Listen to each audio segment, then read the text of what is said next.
The topic of my talk is global trade, which is helpful really because if I was to speak about international trade, then I would be speaking to you about trade between countries and government policies on trade, and probably talking about the European Union and the World Trade Organization solely. But because the talk is billed as global trade, it gives me a much larger canvas upon which to work, because although states are important and certainly fundamental to the multilateral trading system, it's companies that trade with each other. Companies do most of the international trading. They produce, they sell, they transport. And governments will regulate this trade. They will tax companies. They will facilitate trade by facilitating companies, building infrastructure, providing educated workforces, and so on and so forth. So when we talk about global trade, we need to think about the state side of the international system, but also the corporate side of the international system. And private companies, transnational corporations especially, constitute 2/3 of global trade. So we're talking about $18 trillion worth in global trade each year. 2/3 of that is comprised of trade between or within transnational corporations and their affiliates. So corporations, larger ones especially, have an important role to play in international trade diplomacy, and indeed they conduct their own trade diplomacy increasingly with each other, and also operating through states, through home governments, and also through the governments of the countries in which they operate. So global trade requires us to look at a slightly more complex image of international or global relations. 30 years ago, it was popular to try and imagine this international system as a spider's web. This was the image that was rolled out to convince people that we were working and living in an interdependent world. But today, if you want to try and think impressionistically about the international system, we are better off trying to imagine a bird's nest or a bowl of noodles, given the complexities, the overlapping interests, and the complex interplays between corporations and states in this modern global multilateral trading system. There are about 196 nation states in the world, give or take a few. It depends on whether or not you want to consider Taiwan an independent nation state, or whether indeed you would like to count Scotland or even Wales as nation states, even though they're part of the larger entity of the United Kingdom.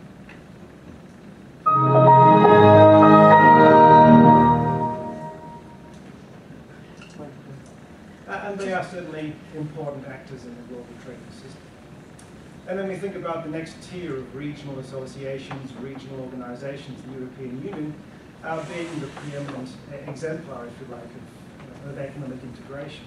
And then you have the ASEAN countries and the ASEAN Free Trade Area, NAFTA, etc., etc. And then you have at the global level the World Trade Organization, which is a focus for intergovernmental diplomacy on trade, which for the past decade has been locked in what's called the Doha round of trade negotiations over the issue of agricultural protection. And that's critical, and I'll be addressing the WTO and the Doha round, and certainly agricultural protection in the course of this short presentation. But then we also need to imagine the importance of companies like Walmart, one of the largest retail companies in the world, and Aldi, German retailing company, Nike, a textiles, clothing and footwear company, Coca-Cola, Pepsi, Ford, GM, Unilever, which is a UK Netherlands company. These are influential actors with economic or with trade turnovers that are equivalent to the GDPs of many small countries. And they're increasingly influential in global trade negotiations because of the leverage that can exercise over governments. For example, the United States. Cargill is one of the world's largest grain distributors. It's involved in distribution and processing. It trades US wheat to the rest of the world. It's preeminent in the United States Grains Council, and it has influence because it can disperse campaign funds come presidential election times, and therefore its interests are of immense interest to anybody who wants to become president or the next president of the United States. This is how the power game plays. This is how companies not necessarily buy deliberately threatening governments, but by exercising influence, tilting the playing field in their favor simply by the sheer economic weight that they bear in this global trading system.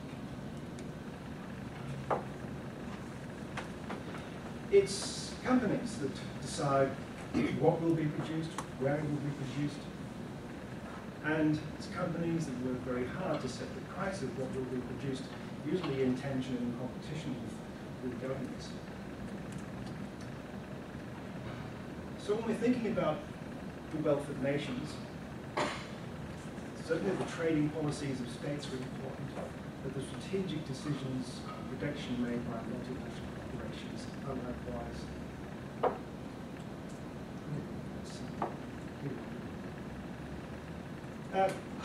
Just to emphasize the case, trade is actually very important in the world economy. It's very important in the international system and the global system, full stop. If you look at this table here of trade exposure, you can see many of the world's largest economies and also some of the world's poorest economies, over here like Zambia, are heavily trade exposed, some more than others.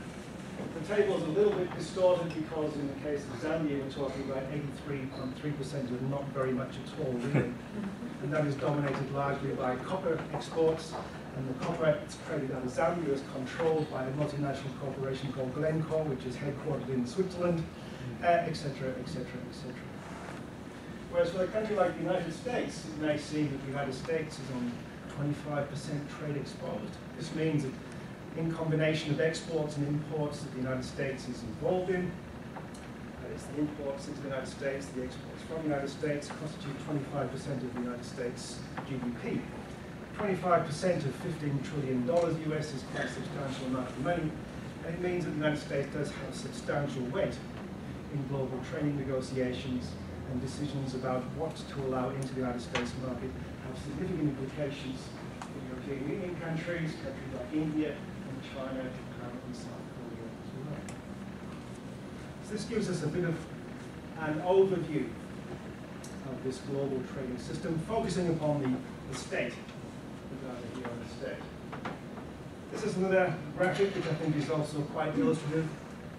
If we look at who imports and exports the most in the global trading system, we can see that the European Union is extremely generous in opening its doors to the exports of the world. The largest importer and the largest exporter as well, followed by the United States.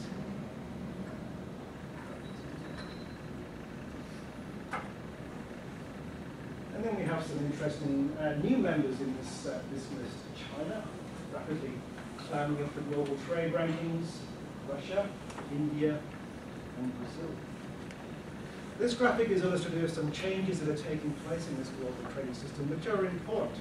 In addition to the rising power and influence of multinational and transnational corporations, the so-called BRIC economies, Brazil, Russia, India, and China, are gaining influence simply by virtue of the increasing size of their economies, the size of their domestic markets, which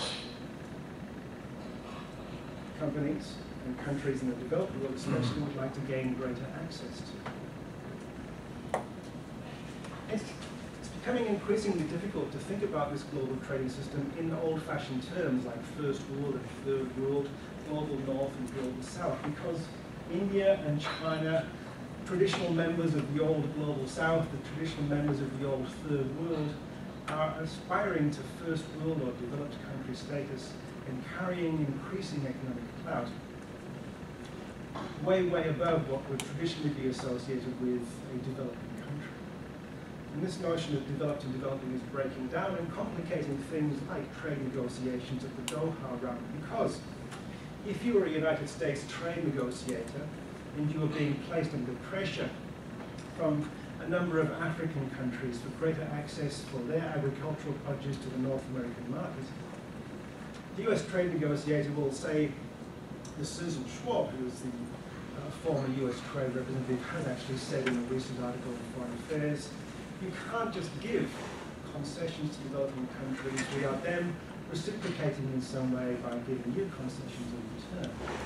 Because every percentage point that the United States takes away from its tariff protections on US industry or every reduction in production import quotas that the United States imposes upon imports from overseas, or every subsidy, every dollar in subsidy that the United States pays its US industry.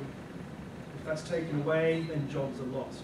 And electorally, you can't sell that to a domestic constituency unless you can counter it by saying, well, we're giving away this, but our trading partners or our negotiating partners of the World Trade Organization are giving us this in return.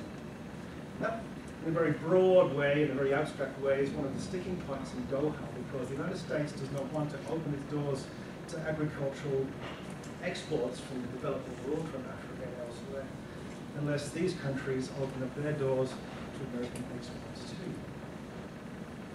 Tricky. Yeah, changing economic landscape, we've been there. Let's just give another quick perspective on this. EU, size of the economy, 17.5 trillion, US 15, China 12, and India, Russia, Brazil.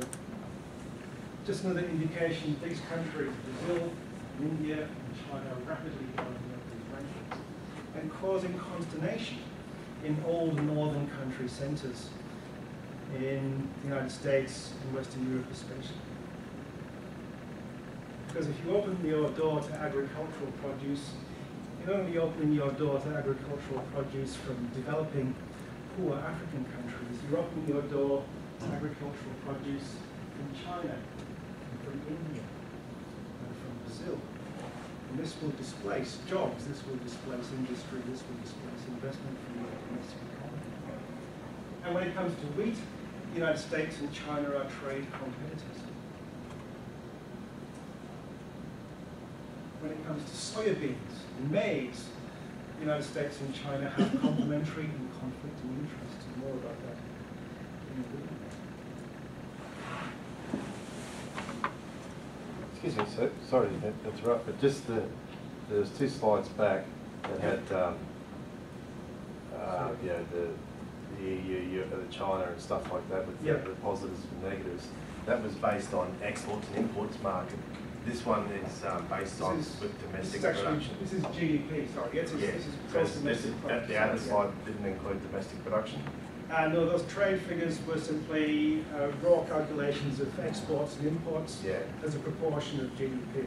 Yeah, okay. So those proportions, if you like, are a proportion of these figures here. All right, thanks. So the United States, 25% of $15 trillion, that gives you the value of US trade, imports and exports combined. That's how it works out. Right, okay. So this one doesn't include domestic? This is domestic.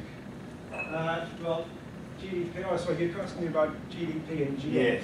Yeah. Oh, right, okay, yes. This is without financial transfers and so forth. Okay, great. Financial services trade, yes.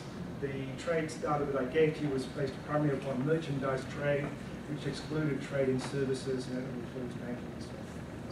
Yeah, thank you. Hopefully you get the impression that there seems to be some correspondence between a country's openness to trade and its engagement with trade and its status on this list of countries based upon gross domestic product. So trade is important in the international system. And countries, as a rule, want to facilitate trade. They want to encourage investment. They want to facilitate trade. As a general rule, over the last 60 years, since the end of World War II and the creation of the Bretton Woods system, there has been a general trend towards reductions in tariff protection, largely upon manufacturing goods, but nonetheless the trend is there. It's a voluntary one, it's also a trend that's been imposed quite vigorously through the World Bank and the International Monetary Fund on developing countries in return for financial assistance. This is the general direction. And this is actually to the benefit of large multinational corporations. Liberal trade theorists will say this is to the benefit of everybody, but certainly if we look at the evidence of what's been happening globally over the last 20 years, as the value of the global economy has increased rapidly, and as trade has become increasingly liberalized or deregulated, transnational corporations have been able to prosper and establish quite powerful dominance within specific industry sectors. In the motor vehicle industry, for example, Companies like General Motors and Ford and Toyota and Mitsubishi and others are household names. And they control directly and indirectly vast global production networks.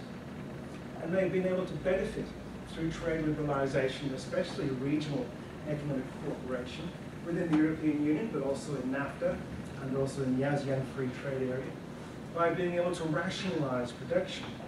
That is, close assembly plants in individual nation states and regionalize their production and assembly, and make use of free trade zones to actually minimize the costs of transporting their finished products to nearby markets. And so we see in the global motor vehicle industry a concentration of ownership with the top 10, including GM and Ford and the names that I just mentioned to it, and so forth, exercising increasing, taking larger market share as a consequence of regional economic cooperation. If we look at the agricultural industry, similar concentrations are actually occurring as well. The agricultural business, that is food and beverages, coffee, has become globalized. And while much food production takes place in the global south, South America, Southern Asia, and elsewhere, most of the most powerful multinational food companies are actually located in the global north. And they have been able to break into developing countries as a consequence of trade liberalization.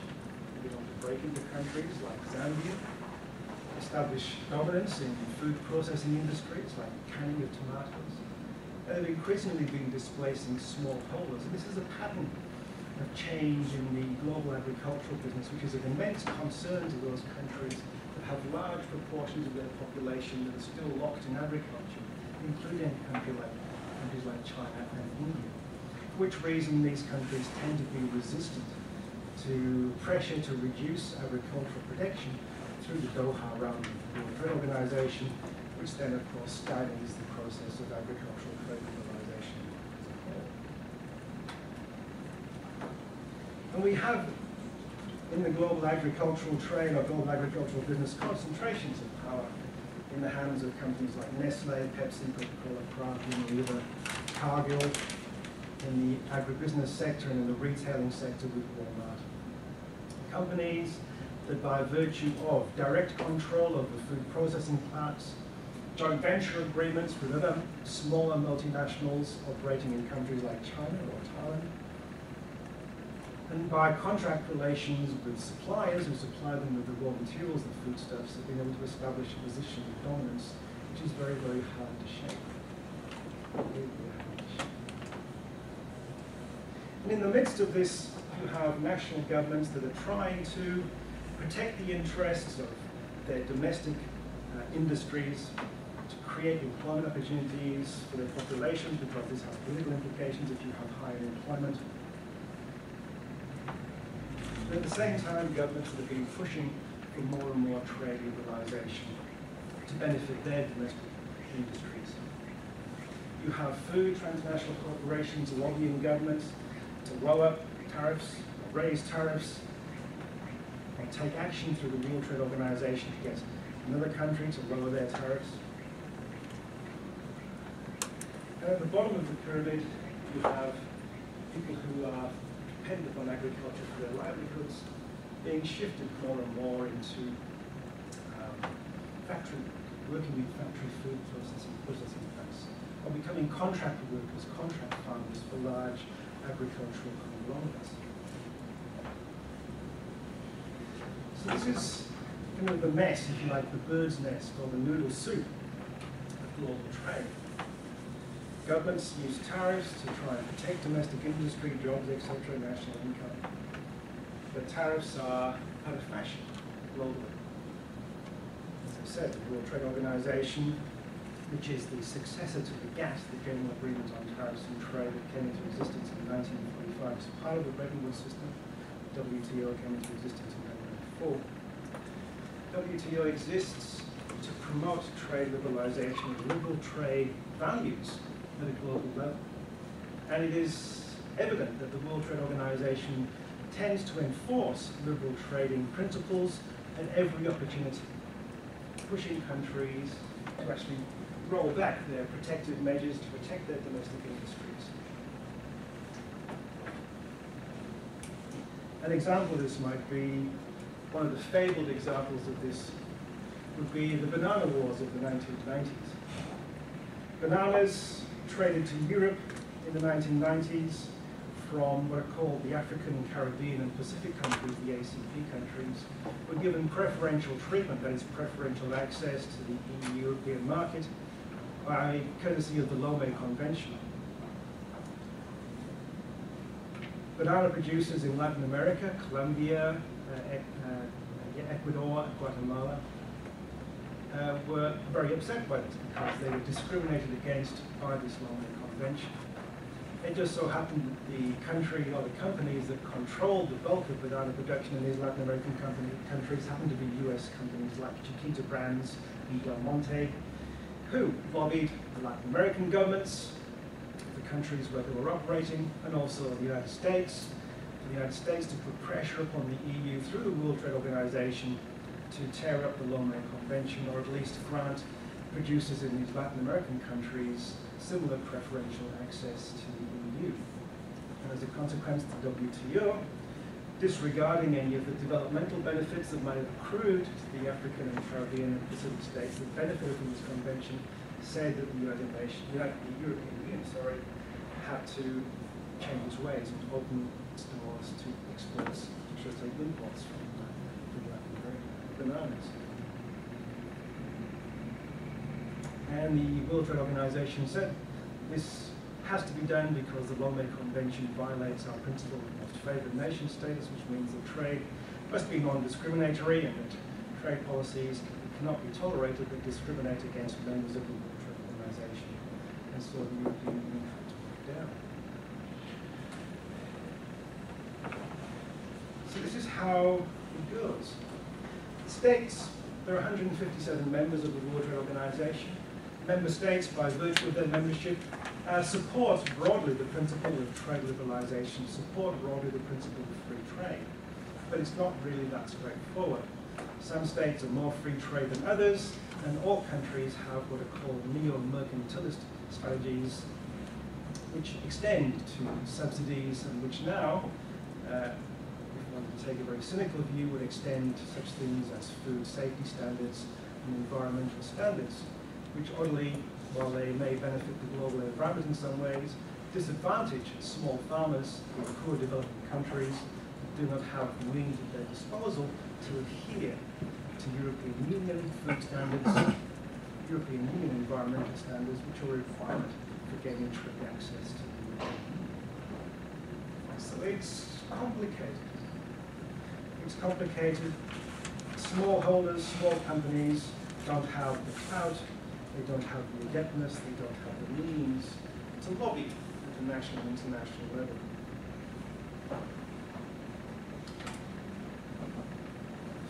So,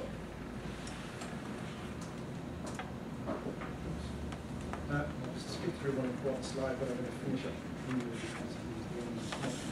Global trading system is a global trading system which comprises many actors, government, but also non-state, supranational, but also transnational corporations. This global trading system is going through a period of profound change with new, powerful actors rising up through the list of successful trading countries. And this is causing consternation in the old established centers of the global north. And this is complicating trade negotiations, and especially one of the reasons why the Doha round of negotiations is so stalled. And it sometimes defies logic. Brazil and China are reluctant to open up their domestic economies. Their official position, trade and bargaining position of the World Trade Organization is they're resisting any agreement which forces them to open up their domestic economies to imports, especially with grains, because wheat production is an important source of employment and income for Chinese farmers. cotton and other commodities that countries like the United States actually specialize in.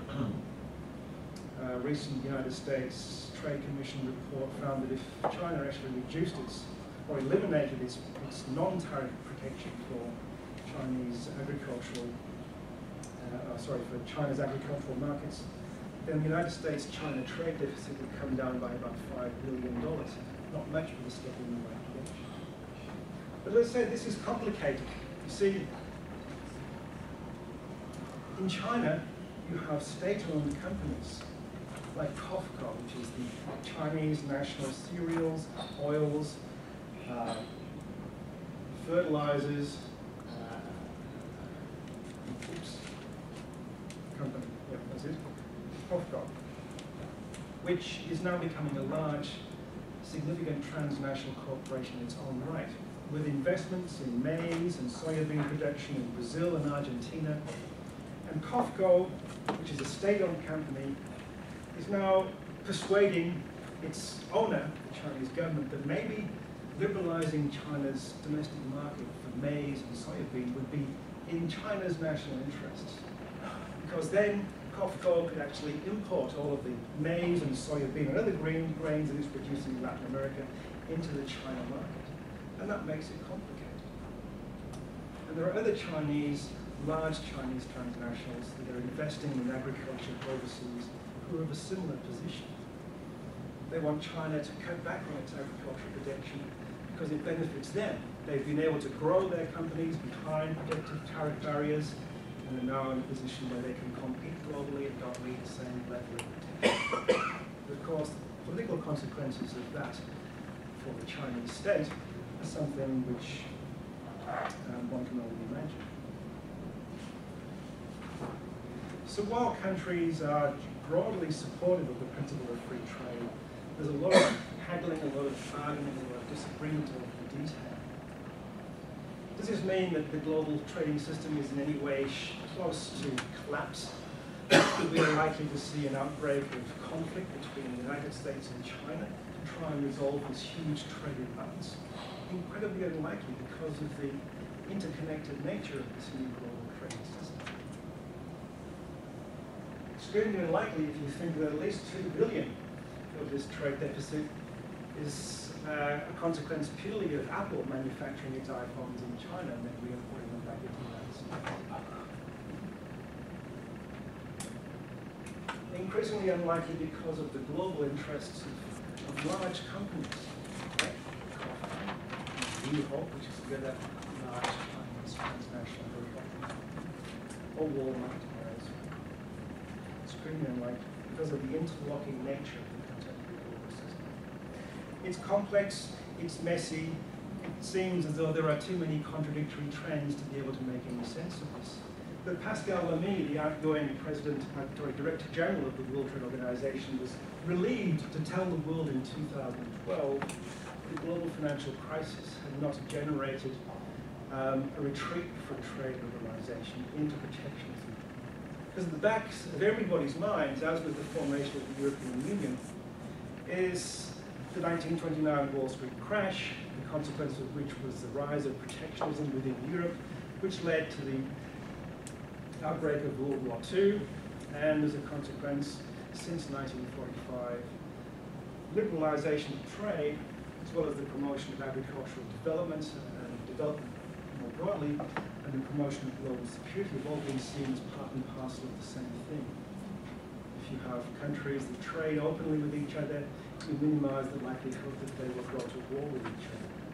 If you increase the interdependencies between countries, then the likelihood of conflict breaking out between these countries is minimized. This is the logic of global free trade.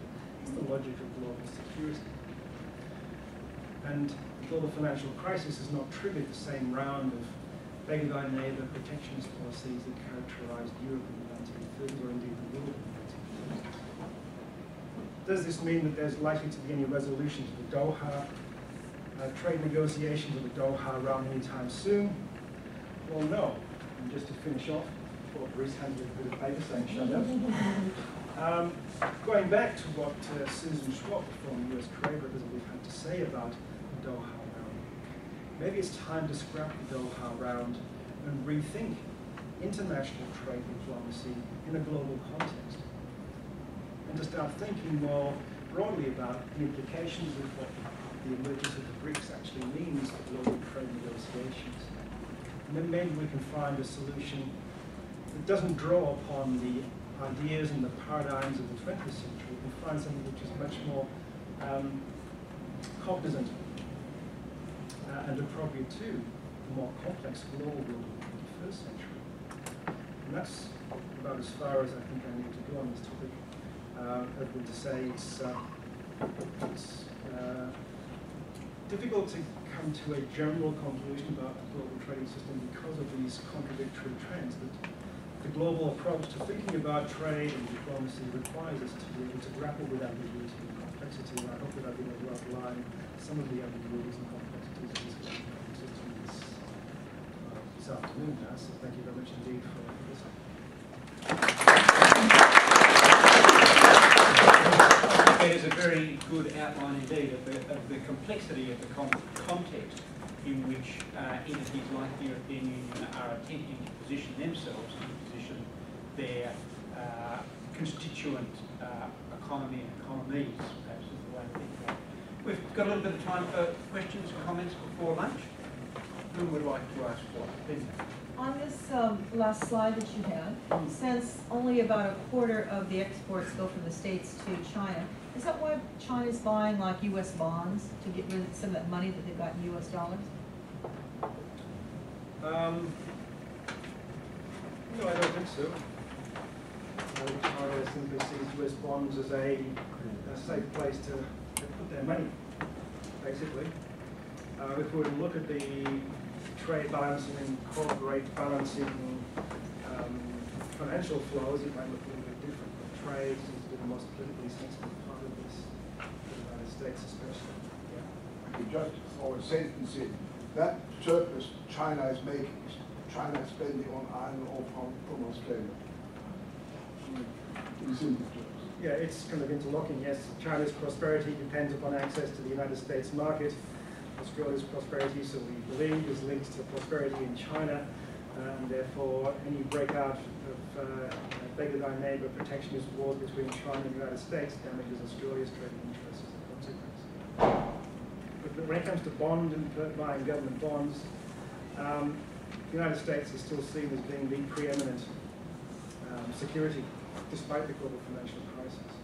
And China, although it's divested itself from the US government bonds in recent years, still holds a substantial amount of money in these bonds.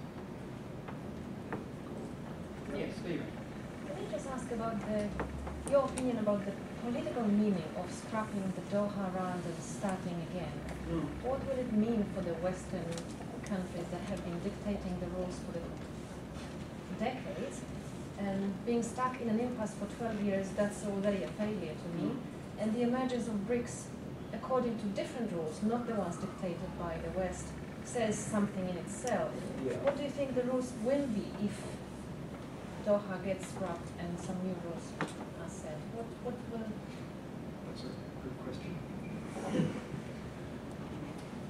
I think the suggestion, and it's not my suggestion, that's something that's been suggested by the United States, purely for self-interested reasons, I'm sure, is that it's not about scrapping the World Trade Organization or scrapping the notion of trade negotiation rounds per se, but it seems that the bargaining positions that have been adopted by parties to the Doha round have reached gridlock, and there's no way of resolving them. And that needs to be, there needs to be a circuit breaker somewhere to start the process over again under a different heading, with a different approach, with a different agenda.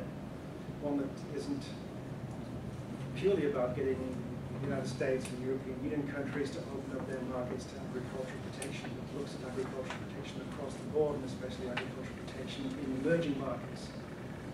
And questions the validity of safeguards for countries like China, which under the World Trade Organization rules, developing countries can apply for safeguards or special provisions that allow them to continue protecting their economies because they're developing countries and they need to protect their critical areas of their economy, including those areas that employ a large number of people, which in agriculture in China is a substantial number of people. So I think the idea of scrapping Doha is about simply finding a circuit breaker because there's no way past this impasse. And so we need to find a way to get around it, and maybe the best way to get around it is to start again. On the other point, does China and India, do they have different trading values? These countries are referred to as the new mercantile powers because they're using state power to leverage access for capital into Africa and Latin America. There's an increasing amount of bilateral aid, $25 billion worth in 2007, probably more now, to open up African countries to Chinese investment in agriculture, investment in minerals. So these are mercantile powers. Do they still subscribe to the liberal free trade ideals that underpin WTO? Well, they signed up to the treaties. I guess they're playing the international trading game. One would hope that they remain supportive of an open global trading system. I would say, in taking the long view, yes, it would be to China's benefit and to India's benefit to maintain an open multilateral trading system, because everyone's economy is so reliant now upon global trade. So one would hope that they would see trade liberalisation positively. But it's how you actually manage the impacts of trade liberalisation that's critical. Now, I didn't go into the development side of this in any great depth, but there are consequences for small developing societies, developing countries that need to be addressed somehow in the process of these trade negotiations. The impact upon smallholders, small agriculturists when countries open their economies to large multinational combines like Walmart and Tesco and Aldi and Del Monte and others need to be addressed too, and they need to be factored into world trade negotiations because they're a major sticking point for the least developed countries. So that's a long way of answering your question by not answering your question, which is the politicians' way out of questions they can't actually answer because they don't really know the answer. But one would hope, and given the complexities and the interdependencies that I've outlined briefly, one would think that common sense should prevail. But then I remember someone called Norman Angle writing about much the same thing in 1912, and look what happened 2 years later. Yes. How do we prevent the war on terror from promoting nationalist and protectionist politics? So, I mean, you just outlined how China has this veneer of trade with Africa, etc. But is this rhetoric that we're witnessing from? No, China desperately wants Africa's mineral wealth. Its energy security depends upon it. No, but I mean in terms of, it seems to me that there's a nationalist air that's been happening for the last few years, a move towards a more tariff-based political environment. However, you've got China that's opening up borders, creating relationships with other countries. You don't have such a sensitivity to things like the war on terror. Well, I mean, you could envisage, and I can't give you any concrete examples, but logically you would think that during trade negotiations there may be a provision attached to a trade agreement whereby, say, it's a bilateral trade agreement, where one party says in return for access to our market we must take sterner action to counteract terrorism. In China's case, it does not make linkages between issues when it comes to trade negotiations. Unlike Australia or the United States, that may want to impose human rights principles and attach these to trade negotiations, China couldn't care less. It's about getting access to markets, getting access to resources. Human rights, terrorism are separate issues. Yep. So this is a Western malaise.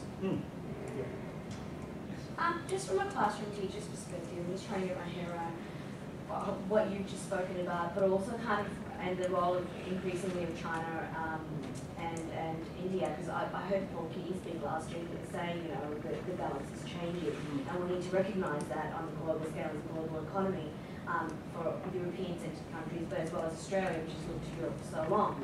But from another perspective, when we talk about economics and global trade, climate change is a major issue. It's something that at schools we're increasingly aware of, and children are increasingly aware of, and China and India political players are major players in that. And in Copenhagen, Yes. one of the sticking points in terms of the negotiations, as I understand it, was China's India's stance. Yes, they are players in a major way in the global economy, but at the same time they have significant amount of their population that is living below the poverty line. So in terms of climate change and the compromise that that may mean in terms of pulling those people out, they're privileging the human condition rather than the environment, is my understanding. Yes. Is that so? That's right. Yeah, so that has huge implications, in fact, in terms of where European countries are going in terms of post-industrialisation and wealth, as well as what China and India are doing as well. So I'm just trying to figure out how I'm going to be able to teach that to a 17-year-old boy.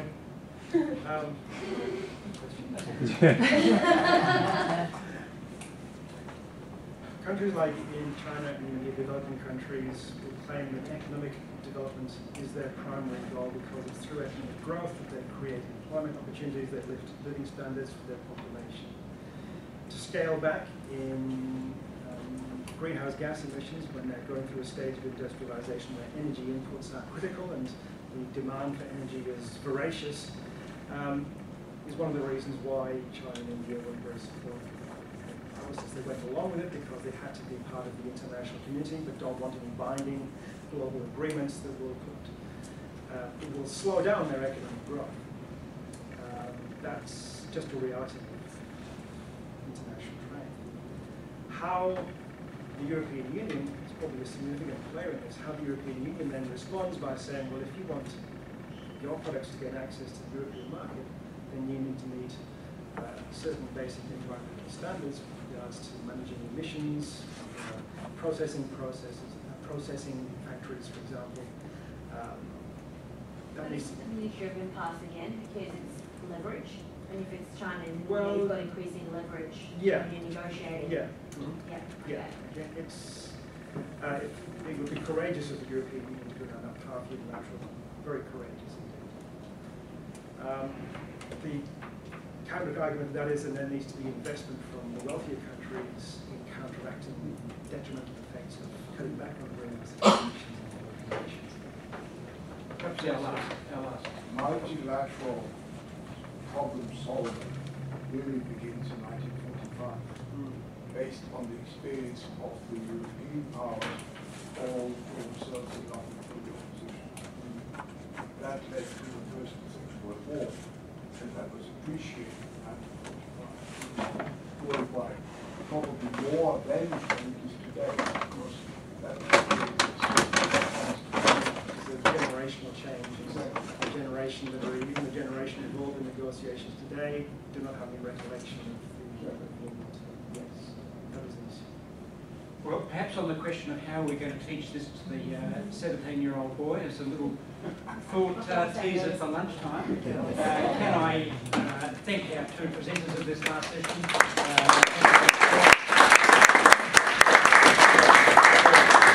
Very stimulating and helpful overview of the challenges globally that European Union nations, that European Union negotiations.